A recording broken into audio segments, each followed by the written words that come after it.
Central had a lot of guard shooters back in the Oh, no, they did. We're talking basketball from the 1950s? That's what we're doing right now?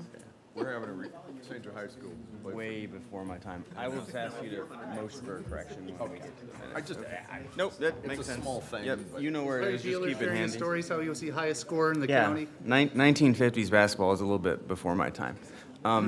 Good morning.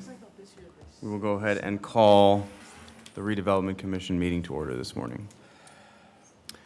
Jimmy, do we need to take attendance at the beginning? The staff has the roll this morning, and you're noting who is here in person and who is not for scorekeeping purposes pursuant to the resolution that was adopted at the last meeting, sir. Certainly. So, Mr. Pulowski, Yes, sir. Here. Mr. Jordan, Yes, sir. and Mr. Gripe. Here. And all in person. And then Mr. Critchlow Here. and Ms. Ranierson Here. and Mr. Beeler. Didn't want to forget Mr. Beeler. Good. So we have 3 present and 2 virtual. You have a forum, sir. And as a reminder for those both in person here as well as virtual, the limit on virtual meetings consecutively is 2. 2. Very good, thank you. Moving on to the approval of minutes. I believe we might have a correction, Dennis. Yes. In the June 8th minutes on the 4th page, Elkhart Western Railroad Crossing Project, the date should be August of 2020 and not August of 2000 that we agreed. Yep. So we need to correct that. Jamie, can I make a motion to approve the minutes once that is corrected? Motion to approve the minutes as amended would be appropriate. So moved. Do I have a second? Second. All those in favor? We need to have a Aye. roll call vote, sir, just pursuant to the state law, I'm sorry.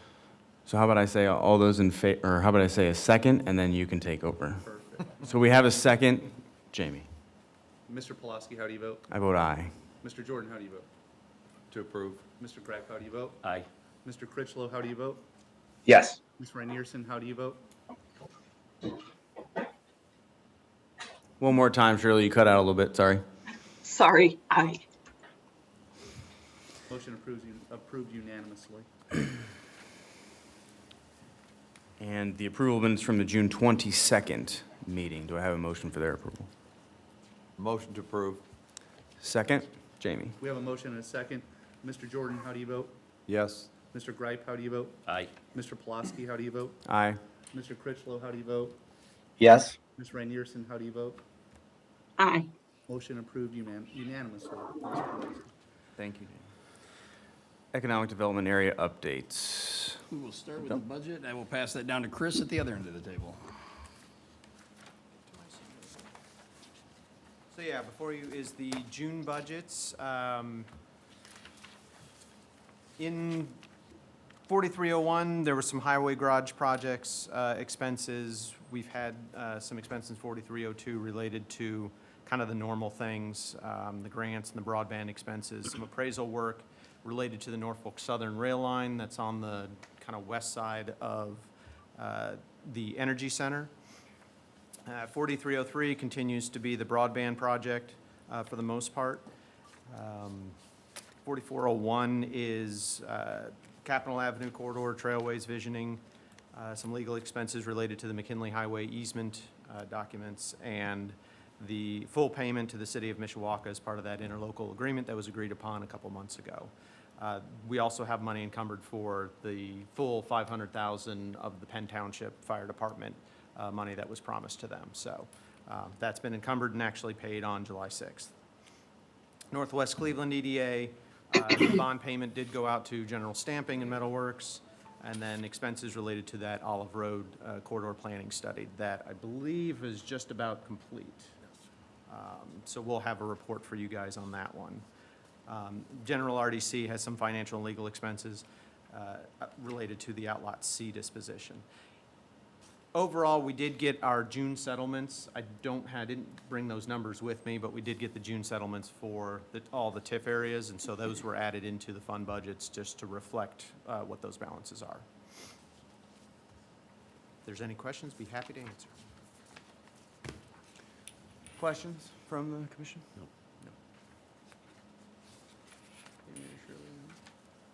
Okay. overlapping taxing units presentation. Mr. Dalton, I assume that's yours. Samantha, can you put me back on sharing? I appear to have lost my abilities. Okay. Thank you.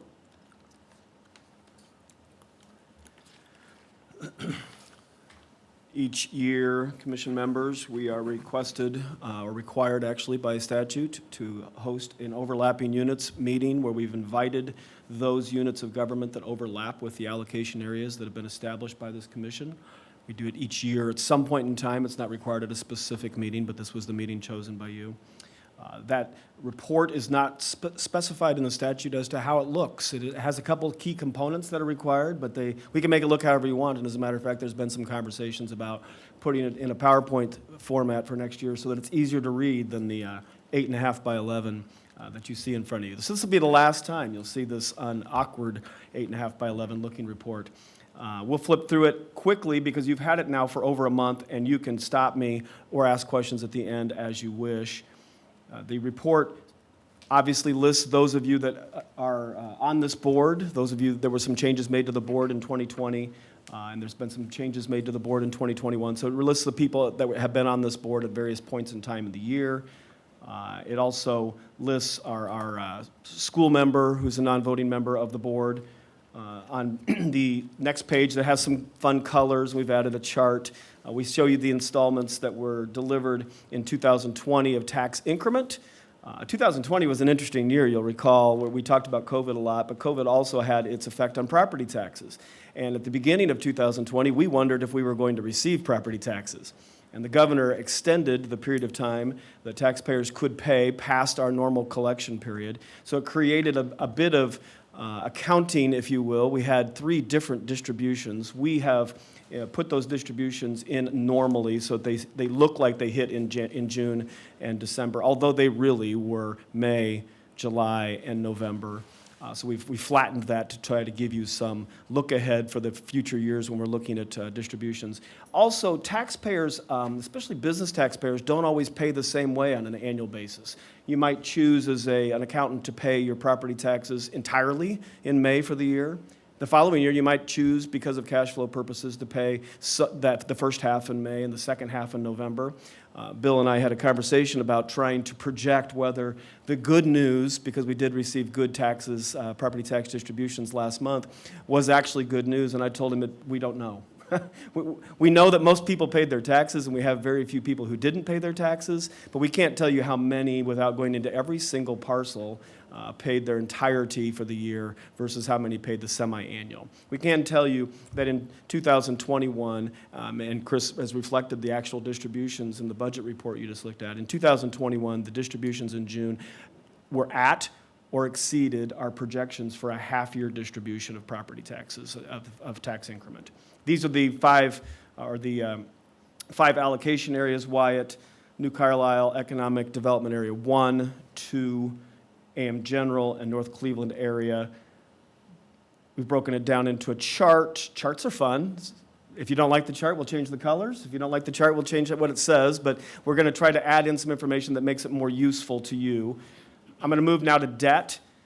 In response to frequent questions from this specific commission, we have added just a bit of information in between each of the boxes. So your first debt listed is the Cleveland area allocation area bonds that were issued in 2015. I'm going to put my glasses on because it's even small for me. The stated yield on those bonds was 3% in 2015. The developer purchased those bonds, and it's my opinion that although they could be called, there's no reason to call them because the developer is getting their property taxes back in the form of a debt service payment. If you called those bonds and paid them with your money, you'd be fronting the developer's money. And so there's really, in my opinion, no reason to call those bonds. We'll let those seek their end of retirement by paying them on the last year. The next bonds, 2016, the Redevelopment Commission Special Taxing District bonds, which were issued at the same period of time as the Energy Center for much of the infrastructure projects that took place. Those had a net interest cost, which is a calculation where we take into effect not just the interest rate, but also the closing costs, if you will, the cost of issuance, of 3 just north of 3.17% net interest cost. The first call option is February of 2026. In the olden days, we would have taken a serious look because interest rates are so low at advanced refunding. Advanced refunding is not really available to us at this point in time. If you want to advance refund a bond, you're going to be looking at a taxable bond, which means your interest rate's not going to be that great. So right now, we're sitting around and waiting until late 2025 to decide whether or not this is an option for you to look at refunding these bonds to save interest.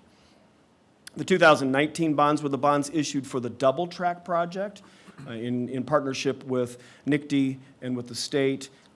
Those bond proceeds went out the door the day that we closed. We're not sitting on bond proceeds there for future projects. Those were applied to that very specific project. The net interest cost was a little lower because rates were better in 2019 of 2.85%. And the first call option is February of 2027. You'll recall that for many of the early years of these bonds, we are paying interest only. The point was to get this project underway. It would be many years before we'd see the benefit of this project, the double tracking project itself, and so we were paying interest only with all the principal stacked to the end. By the time we get to 2027, we can have a conversation about levelizing the amortization if we're starting to see some benefit from that project. But right now, we're paying interest only at a relatively low interest rate. I'll pause since debt sometimes has follow-up questions. Tom, you have a question? Yes, given today's interest rate environment plus our current bond rating, what would you estimate our current borrowing cost to be if we would go out and do something similar today? 2%. 2%? Yes. Okay. And I will say that in a strata of options. Were you to issue similar to the special taxing district bonds, which they're similar to a general obligation bond because they are property tax backed by you, the Redevelopment Commission, and the county, you get a great rate, 2%. If you issue TIF bonds, which are considered by the market to be a riskier investment because they're backed only by tax increment, a business moves out, tax increment stops being paid, it's a riskier investment. So it's a revenue bond. We're not going to get 2%. We'll get in the 3% range. Okay. Thank you.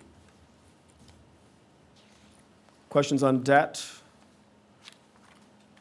Here we have information you've already seen before on this next page, which are the fund balances on December 31st, 2020. Obviously, in your hands, in your own packet, you have the fund balances on June 30th, which are much fresher pieces of information, but we had to either look back or look forward, and by the time this report was getting completed, December 31st, 2020 seemed like a better stopping point. I will point out that we're starting to get our way through the remainder of Fund 4303, Special Taxing District bond proceeds. It's important when we borrow money that we spend it. It's important that we not do what's considered arbitrage. The IRS would like you not to borrow money at 2% and figure out some way to try to make money on the money. That'll get you a slap on the hand in a hurry. We also need to spend it, and so it's important, and we are making great progress in getting those dollars spent out. It's not a savings account. It's not money we sit on for the next 10 years. As a matter of fact, that would probably cause us to have to pay a fine to the IRS because we borrowed it at tax-exempt rates. I will flip. Redevelopment Commission General, I point this out every year. That fund is not an allocation fund, and therefore the dollars are more fungible. You put into that fund typically rents received. I think you have a land lease for a parking lot. If you had bought and sold property, the acquisition might be paid out of an allocation fund, but you could perhaps put the sale proceeds in the Redevelopment Commission General Fund so that they became more fungible. They're no longer restricted to being used just inside of that allocation area. They could be used for a wider variety of expenses. Some redevelopment commissions, for example, South Bend's, actually have a property tax, separate from increment, where they're actually taxing the taxpayers an additional tax rate, and those dollars go into their redevelopment commission general fund, not their allocation fund. We do not have a property tax for this redevelopment commission. Fund 4404 Double Track is a fund that only exists to pay the debt service. We put the dollars in that's going to pay the debt service. It's pulled out every 6 months to pay the debt service payment. It's not a fund that will ever grow. If it starts to expand, it's because we're either putting in too much or taking out too little, and we'll restrict those dollars. We're not going to let it go negative, but we're also not going to let it build up $1 million. There's no reason for it to do so. We made no grants or loans in 2020, nor am I aware of any grants or loans considered in 2021. We have made no changes to the allocation areas, nor am I aware of any changes that have been perceived so far. I think that there was a study done about a potential new allocation area out near New Carlisle, and I don't think that process has started yet. The budget, which is just in a summarized form of those same pages that you guys look at on a monthly basis, with estimated revenues, and then some breakdowns of types of expenses, debt service, professional services, projects, other expenditures. You'll see that there's a lot of projects going on. Some of the projects we hoped to accomplish over the last few years are finally coming to fruition, and so the expenses are beginning to mount to get those infrastructure projects completed. The plans, this is a specific part of the statute that says, what are your plans for the allocation area? And it's my understanding that your plans are to maintain the allocation areas until their retirement. Therefore, we have their expirations. Therefore, we have listed the expirations of the allocations here as your answer to the question asked in the statute, what are your plans for the allocation areas? I'll pause before we flip into the rather arcane tax impact schedules that I attached to the end. Okay. Tax impact is an interesting little subset of the world, and that is, it asks the question, if the allocation area went away. Now, we just said in my previous sentence that we didn't plan to make the allocation areas go away, but it does ask the question, if it went away, what would be the effect on the tax rate? Well, obviously, in most cases, the tax rate would go down because there's a teeter-totter between assessed value and tax rate, and we have the same levy in most cases for our units of government. So if you have more assessed value, tax rate will go down on the other side of that teeter-totter. So we've listed some various taxing units for comparison purposes. Commissioner Jordan pointed out to me that I've listed a couple that we don't even overlap with. Warren Township is probably one, and the South Bend Community School Corporation. They're great for comparison's sake to see the size of those units, but our specific allocation areas don't overlap those specific overlapping units. If you're here, I apologize for you coming, and it's good information, but they're just listed below. It also helps you kind of see the size of the relative allocation areas to the overall size of those units of government. Each allocation area we have run what we believe to be the answer to the question, what would happen if the allocation area went away? In the case of this first, if Wyatt Economic Development Area went away with its $1.5 million in captured assessment, we believe, by way of our estimate here, that the variance or the decrease in tax rate would be 0.0015 per 100 assessed value. So the tax rates are set per 100 of assessed value. A very small amount of tax rate decline would occur in a very small allocation area as well. New Carlisle Economic Development Area 1, which is a larger area and it has almost $69 million of captured assessed value. We show 92 cents of decline in the tax rate. That's about $1, just less than $1 per 100. That would be awesome, and we would probably all think in terms of the fact that would be terrific to see the tax rates go down, except for the fact that many, if not all, of the taxpayers in this allocation area or in this taxing district are already protected by the tax caps, the 1%, the 2%, or the 3% tax caps. So we asked the question, why? Why do we even care to run this analysis? Well, because some people would pay less taxes, a few. For the lion's share of the businesses, they would not pay less taxes. There would be less circuit breaker applied to the overlapping units because there would be less uncollectible levy. That's a double negative, sorry. Less uncollectible levy if we had less circuit breaker if this allocation area went away. Again, it's an impossibility for all the allocation areas to go away entirely because we've issued debt. The state statute says once you've issued debt, you owe the debt service to those debt holders, and the pledge is the parcels that support that tax increment. So therefore, we can't just make an allocation area go away because we're in the mood to. We have to honor the Indiana statute and those debt service holders. Taxing district, what is this? New Carlisle area number 2, similar calculation on $58 million in captured value. About half that, 44 cents, projected as the tax rate decline. In AM General, which is now a $48 million captured assessed area.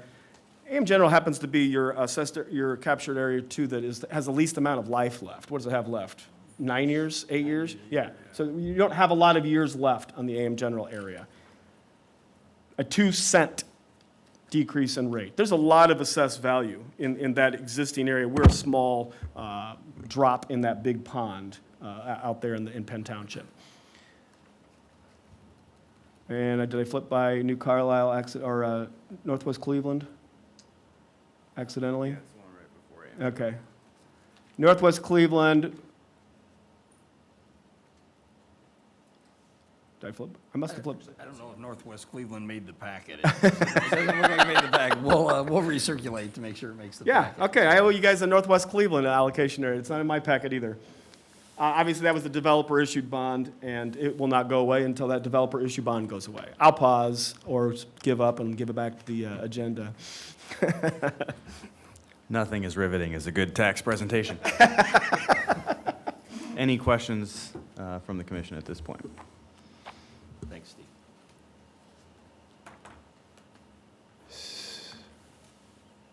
Seeing none. Steve, yes, thank you. Sometimes it's good to be reminded of how the impact of this actually factors into the decisions we make and then how the other taxing units are affected, if at all. So I very much appreciate it. Mr. Pulaski? Yes, sir. Because this is a state mandated requirement, just out of an abundance of caution, could we have the commission make a motion to accept the overlapping taxing unit presentation as presented by Mr. Dalton this morning?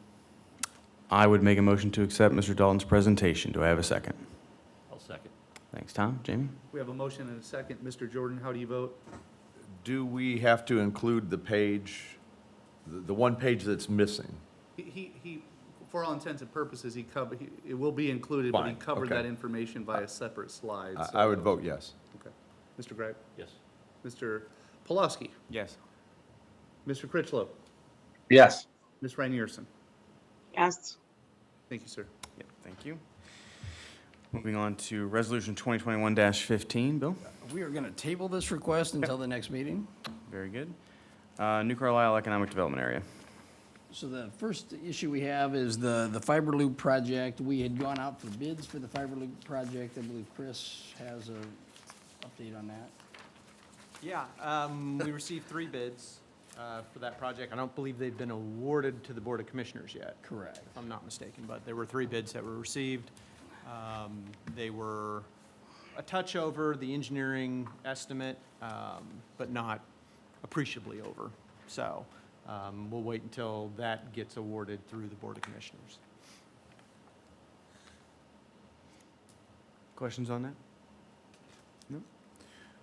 Moving on, professional services proposal. Yes, so in your packet is a professional service proposal from Donahue and Associates. Many years ago, the Redevelopment Commission worked with St. Joe Energy Center to develop a energy project, energy center out in New Carlisle. As part of all of the agreements and all of the pieces and parts, we worked with the energy center and the town of New Carlisle and city of South Bend to develop and extend water and sewer as part of the project. After the project was completed, the water line was to be dedicated to the town of New Carlisle. The sewer pipes were to be dedicated to the city of South Bend. Town of New Carlisle manages the water, city of South Bend manages the sewer. It was how the agreement was to be put together. What we found after working through some project files, that transfer of the ownership of those actual pipes had never been completed. So the proposal before you today from Donahue and Associates is to prepare the documents and the legal descriptions and the maps associated with the transfer of those pipes to both of those entities. Should have been done. We're not quite sure why it wasn't done. Town of New Carlisle happened to catch it a couple weeks ago when they had a prospect that was looking at the pipes, or looking at a connection to the pipes. So it's just one of these closeout things that should have been addressed. We're asking to address it now. And the proposal before you today is for $6,600, and staff would request your approval, please. Bill, can I ask you a question? Certainly. If it's already been done, and all it is really paperwork to assign it, why can't it be done by internal staff rather than a third party? So all the maps and drawings are actually the ownership and in the file systems of Donahue and Associates. So they have all the records, they have all the maps. We have to prepare some specialized documents and specification maps or specification documents for the town and for the city. So we've talked to both, we know exactly what they need. From a capacity standpoint, we're woefully understaffed right now in our Public Works office. So even if we had staff, we don't have the staff and we don't have the information to prepare those. So that's why we would, and really honestly, this probably should have been part of the original contract. We've gone back through the original contract. That was never an item that was part of the original contract. So in hindsight, it should have been done 2.5, almost 3 years ago, so. Thank you. Yep. Further questions on this? Can I have a motion? I'll make the motion to approve. I'll second. Jamie? We have a motion and second. Mr. Jordan, how do you vote? Yes? Mr. Pulaski, how do you vote? Yes. Mr. Gripe, how do you vote? Yes. Mr. Critchlow, how do you vote? Yes. Ms. Wright-Nierson, how do you vote?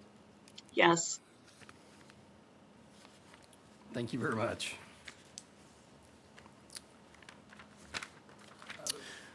Moving on, County Connection Study? Yeah, so I believe you've all received a notice for tomorrow night's public meeting related to the County Connection Study. The County Connection Study is a cross-county study with Elkhart County to look at the area basically between Capitol Avenue and State Road 19, the Norfolk Southern tracks and the toll road.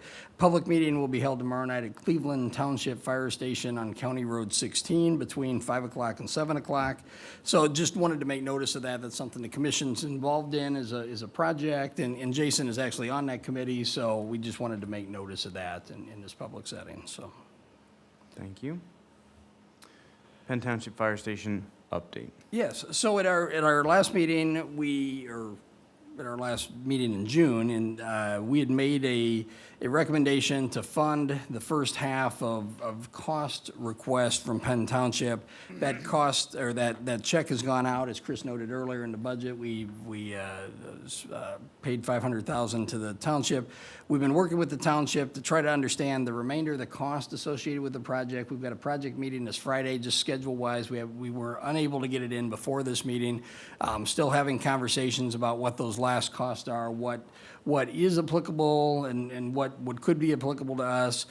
We estimate that there's still site work that could be attributed or should be attributed probably to our level of expenses. That could be in the neighborhood of $275,000 or so. And then there's some other costs we just still need to discuss. So we're working to get that, and then we'll bring that to you in a final recommendation at your next meeting. Thank you. Anything from Wyatt Economic Development? Wyatt is nothing to report this month. Northwest Cleveland, as Chris noted earlier, we had a report that we worked on with DLZ to look at a planning area. The report should be finished. What we'll do, it's a pretty beefy report, several hundred pages. So what we'll do is we'll post a link online, and when we get the final report, we'll send that to everybody. So.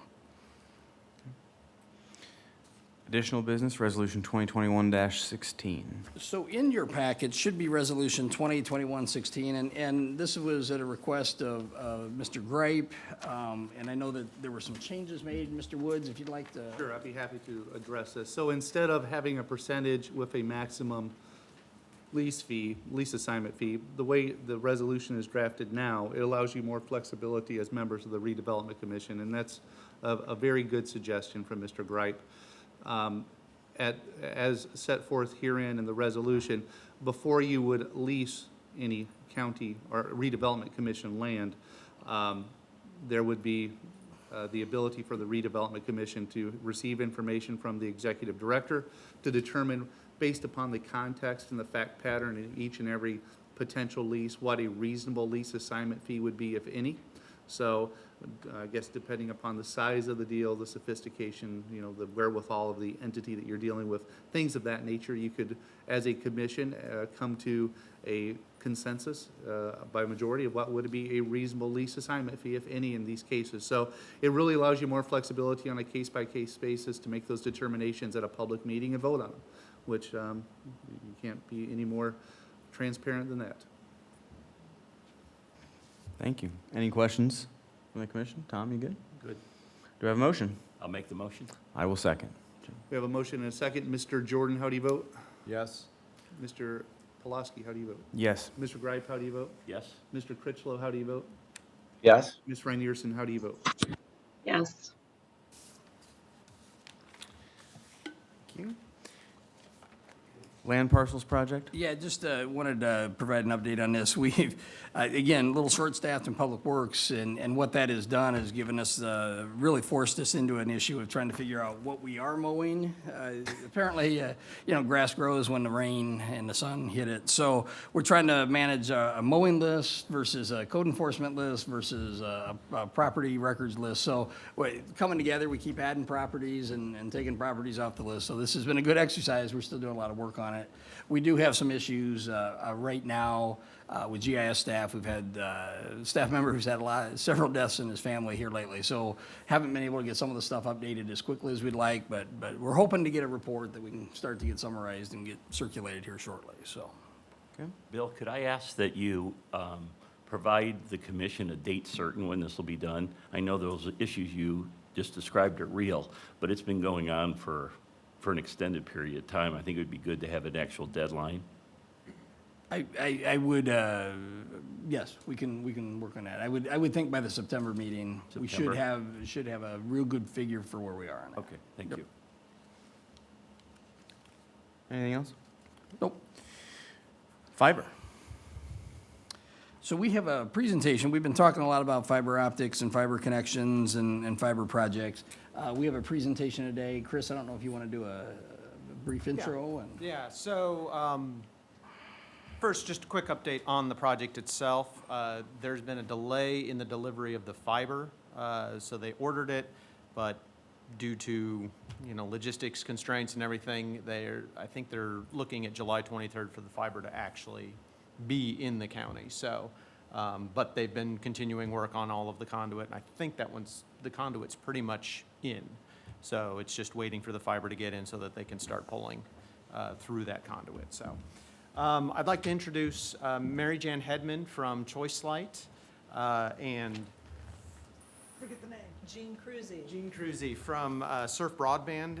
They've been doing some work on figuring out how to connect everybody into the Choice Light network and through the residential that Surf Broadband also has in agreement with Choice Light. And so they've had a couple meetings with the New Carlisle Business Association, the New Carlisle Town Council, to just kind of get a feel for who's interested, how we're going to get connected. And I asked them here today to provide kind of an update of where they're at and kind of what the discussion has been so far, so. Should we go ahead? Yep. Is this mic live? Is this, yep, it is live. Okay. Well, thank you very much for allowing Jean and myself to give you an update and actually a little bit of a background about Choice Light's dark fiber network, and Jean will do the same about the services that Surf Broadband provides. It may not be obvious to everybody, so that's why I just kind of want to do a little bit of a background and explain why we have done what we've done with St. Joe County. So if you'll go ahead and advance. So the first thing that you're looking at here is the fiber installation. Now, over on the right-hand side of the screen, those yellow lines are the existing fiber optic lines that Choice Light owns and has in place. So probably the best landmark that you'll see there is the airport. That's pretty much in the center there on the right-hand side.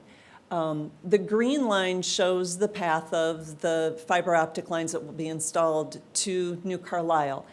And it's a little bit faint, but you'll also see the purple line that shows what we affectionately call the bump out for the town of New Carlisle. And that's what Chris reported on a little bit earlier, that the 3 bids have been received, but they have not been awarded yet. But the green line shows the path, and at this point, as I understand from Kurt Evans, who's with the engineering department at St. Joe County, the conduit and the handholds are nearly complete. They should be complete at the end of this week. I think it's just a short amount of conduit, a couple more handholds, and that part will be done. Chris has reported that the fiber should land on July 23rd, so they will literally be pulling or there's a installation method called blowing the fiber, but they'll literally be pulling that through all of those pipe. And then there's a lot of splicing that needs to be done. This cable is going to be 144 strands. So there's a lot of capacity there. Yeah, so it all has to be spliced because there isn't one continuous fiber cable that goes from all the way from one point to the next. This is just kind of zeroing in on where the new fiber installation is connecting to the existing ChoiceLight fiber. Now, that's really a critical piece here because what we are building is something that starts in South Bend, and it actually starts at the Union Station Data Center, the Carrier Hotel, and it will connect all the way out to New Carlisle and loop itself back, and again, connect back to Union Station. And I should mention also Data Realty, which is also another data center that we have here in town. If you don't know this, we are very, very fortunate to have the two and the quality of data centers in a town like South Bend, a city like South Bend. That's really very, very impressive. And it allows a lot of the connectivity and the services to be delivered to businesses and homes that are in this area. So that's just kind of a side note. So what this has given us is a complete loop, which is redundancy. That means that if there is a cut along that green line that goes out to New Carlisle, data traffic, internet traffic can be rerouted the other direction. So if users are getting complete redundancy, if they're leasing those lines for redundant purposes, they really should never experience an outage. If their equipment is set up correctly, they should have free-flowing service at all time there. So if you'll go to the bullet points here, just a little bit of a background on the business model of ChoiceLight. So what ChoiceLight is a dark fiber optic network. It's infrastructure only. ChoiceLight does not provide services. So all that we are providing, a lot of times people use the analogy, we provide the highway, and we allow organizations like Surf Broadband, internet service providers, other companies then to use that highway to deliver services. We lease fiber circuits to government entities, education, nonprofits, commercial entities of any flavor. Could be financial, could be healthcare, manufacturing, any of the professional services. We will lease circuits directly to end users, or in most cases, we lease the fiber to service providers like Surf so that they can provide whatever other services are needed to those end users. Now, the difference there is going to be large organizations that have an IT department.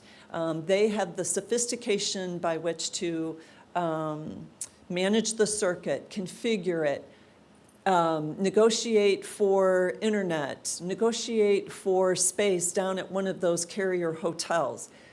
Whereas most of us, like ChoiceLight or small manufacturing, a law firm, et cetera, would need the help of a service provider to do that. Just as a reminder, the New Carlisle ring, it is owned by St. Joe County and managed by ChoiceLight. So ChoiceLight has no ownership of that green line that you saw. But when it comes to managing it, there's a lot that goes into it. This is not something that you just throw into the ground and you walk away and, build it and they will come. That doesn't happen. There's a lot of marketing and communication that is involved with this. A lot of explanation in terms of, hey, we're a dark fiber optic company. We're very different than the AT&Ts and the Comcasts of the world, and here's why. We are doing a series of mailings. I'll show you those in a minute. We also handle all of the proposals that are coming directly from organizations as well as from service providers. All of the contracts, we will administer those, get those executed, et cetera.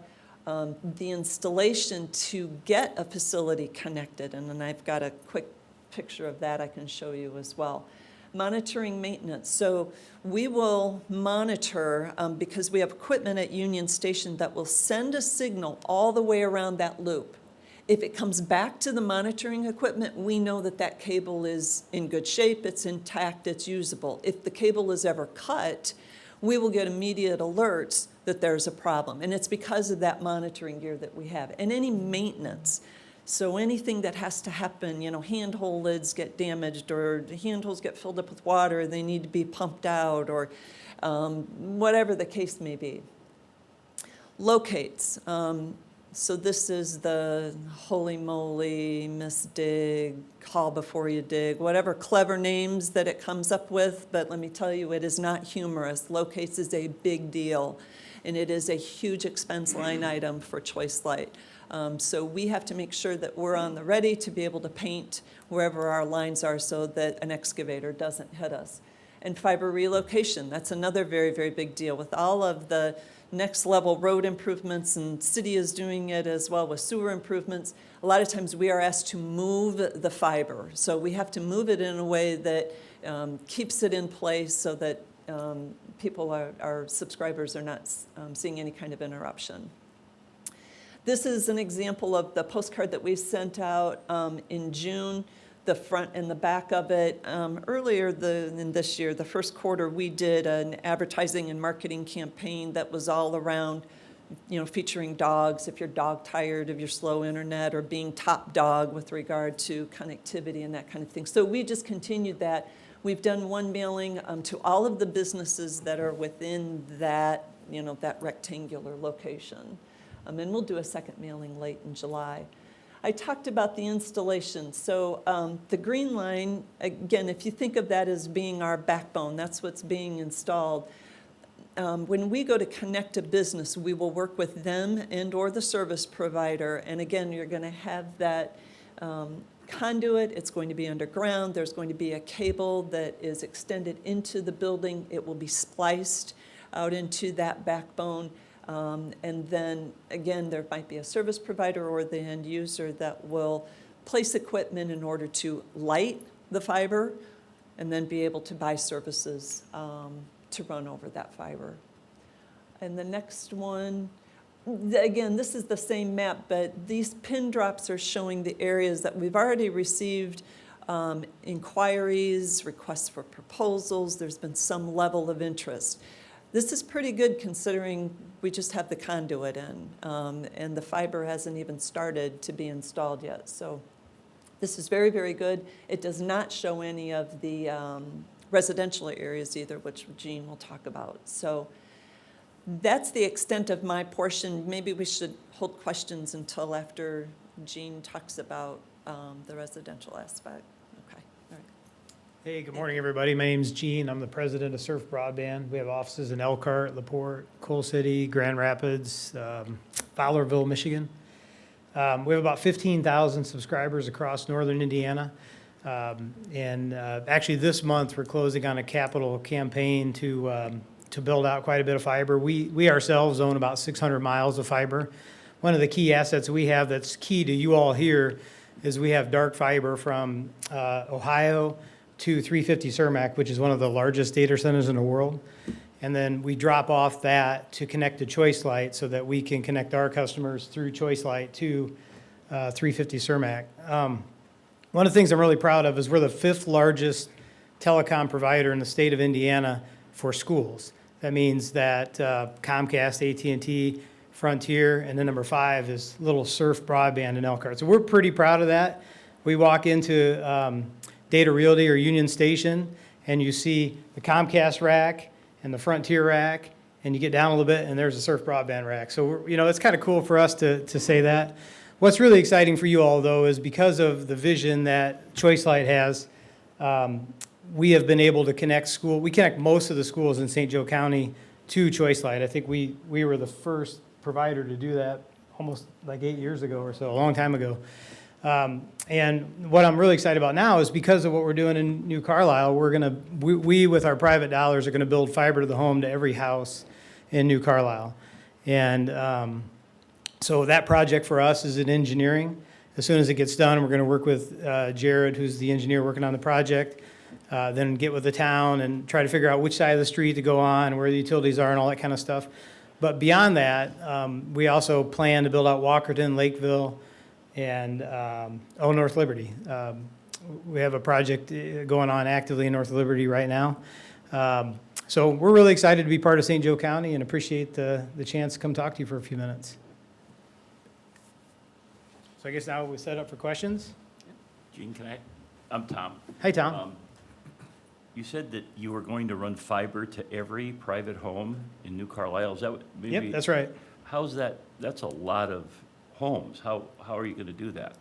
One house at a time. So No, I'm just When kidding. you say that, you're talking about the lateral connection. We are going to directional bore. We'll use choice lights infrastructure where possible, and then where it doesn't make sense, obviously we need to have a connection every house, and so we'll place a handhold, basically like a little access point in the ground for every other house throughout the entire community. And there's a couple of rural areas outside of town that we're going to do as well. Now, will the consumer have to purchase that service for that, pay for that connection? They will, yep. Okay. Yep, it'll be, our rates in New Carlisle, at least right now, are going to be $65 a month for 100 megabits, up to $95 for a gigabit. And some of the advantages of fiber that you may or may not know is that, one, on our infrastructure, the speed is symmetrical, so download and upload are the same. So if you sign up for 100 megabits, you get 100 meg down and 100 meg up. And before COVID, nobody really thought about that, but now I see all these people working remotely. It's a big deal to have that symmetrical upload, download. And the other thing that I think is really key is because we are using Choice Light to get back to the data centers in South Bend and then ultimately Chicago, we don't really care how much internet you use. So when you go with another provider, not to mention any names, but you might have heard they have what's called a data cap. And when you go over a data cap, they start charging. My best friend's an engineer and he works from home. He has to ration the amount of internet that his kids use because every month his bill has been somewhere between $20 and $50 more because he's got 3 kids and each of them are on YouTube all day, chews up the bandwidth. Well, with our service, there's no data cap. So, you know, our prices may not sound super competitive, but when you look under the hood, a gig for $95 with no limit to how much you can use is really a good deal. Most of our customers cut their bill in about half. One last question. Yeah. What about connections to the New Carlisle schools, hospitals, public facilities, that type of thing? Yeah, absolutely. So, as I said, we're the 5th largest E-rate provider, telecommunications provider for schools. And so there's a whole bid process for that. I'm not sure when the New Carlisle Schools contract is up for renewal, but we will certainly try to partner with them on that. And same with the hospitals and everything else. And the library. And the library, yep. I forgot to mention it, and I did the same thing at the New Carlisle Town Hall meeting. The arrangement that we have with St. Joe County in terms of a use management and operations agreement is the same arrangement we have with Mishawaka and City of Mishawaka and Mishawaka Utilities. They installed a fiber network 2011. So we have that same arrangement with them. They own the network. We have a number of interconnect points between their network and the Choice Light fiber optic network, and so we're just able to reach that many more organizations, and so that's been in place for the last 10 years.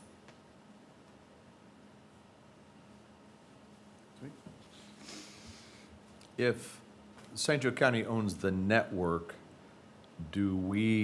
are we responsible, one, for when there's a line break, or is there a lease agreement where there'd be a revenue stream to St. Joe County? If there is a line break, Choice Light is responsible for repairing it and for the cost of it. Is there a revenue share on the lease of the circuits? No. Choice Light will retain all of the revenue from those. Further questions? This is random, but how deep in the ground are we talking about? Like when you're laying this stuff down, when you talked about locates and whatnot, I mean, how far down are we talking? Typically 30 to 36 inches. Okay. Yeah. My son always asks me this question when I tell him about this, so now I have an answer. Thank you. Good?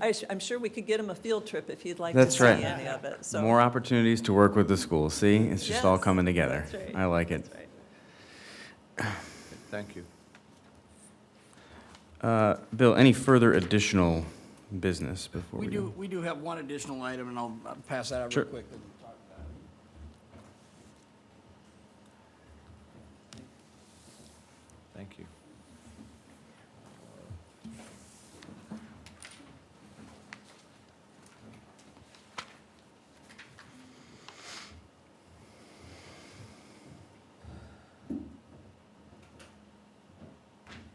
And Shirley and Jason, as soon as the meeting's over, I'll send this out to you. I apologize, this didn't get out to you before. We have received a request from Olive Township, the trustee's office and the fire territory, as they too are working on some fire station improvements. Their fire station is part of their fire territory. Their fire station is located downtown New Carlisle. Cost of construction, cost of equipment, cost of materials, it's a expensive time to build right now, but as part of their fire territory requirements, are required to make improvements to their existing building so that they can have 24/7 coverage for the fire territory. They went from a volunteer fire department in New Carlisle to this new fire territory that's full-time, full service, and with that caused an incredible amount of improvements to an existing building. The project, again, was originally scoped as a approximately $750,000 project, but when materials and bids came in much higher, as they do, as we're even seeing with the Penn Township project. So there's been a request of the Redevelopment Commission to help participate in this project. We have looked, Chris and I have spent some time looking at the budgets.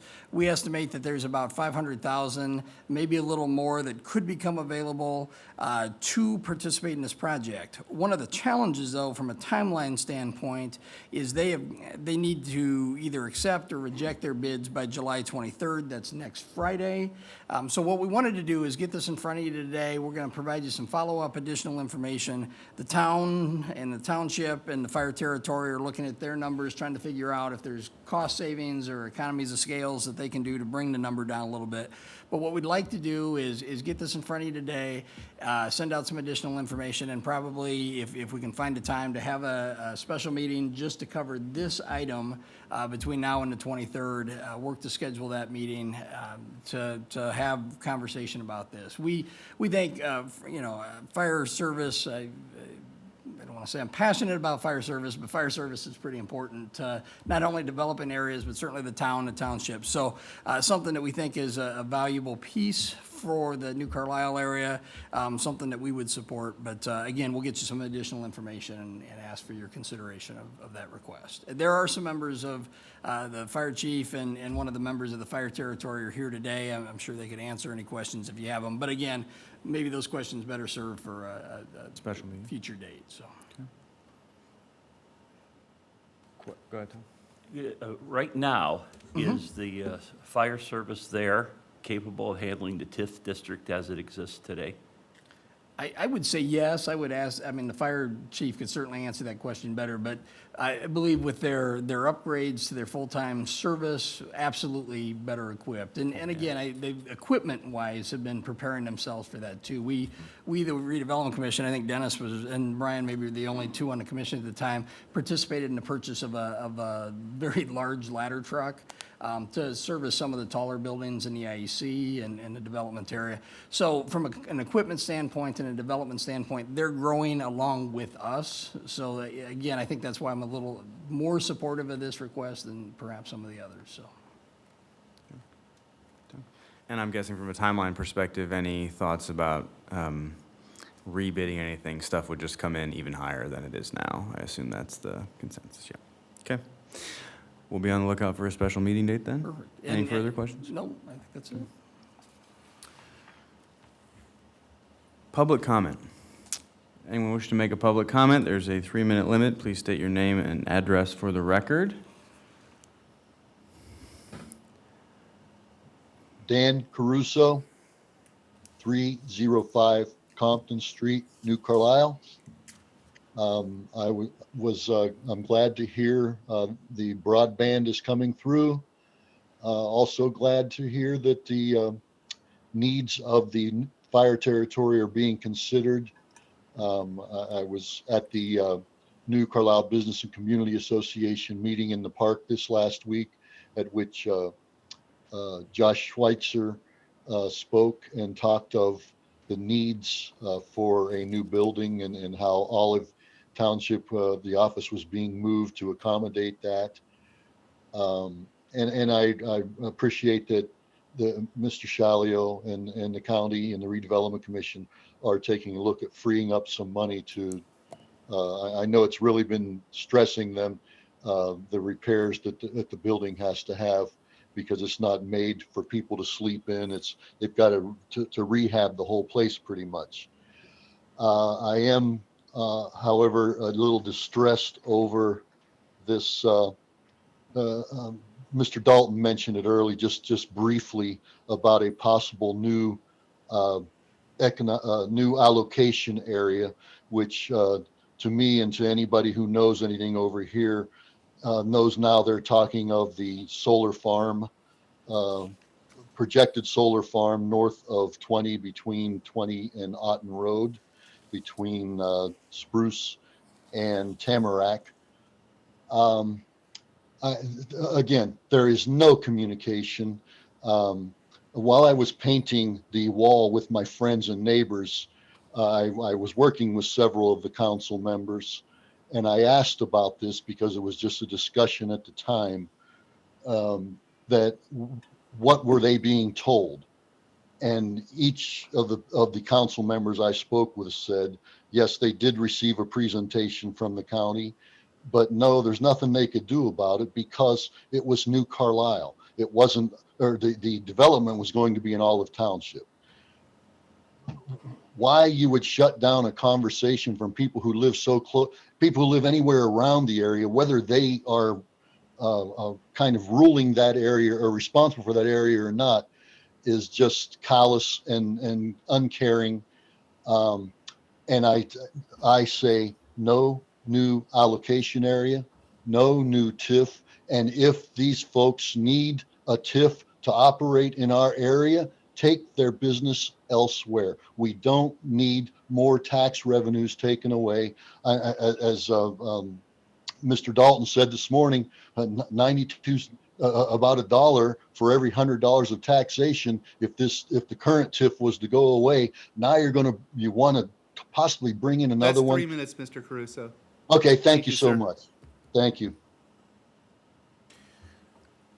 Further public comment? Chief?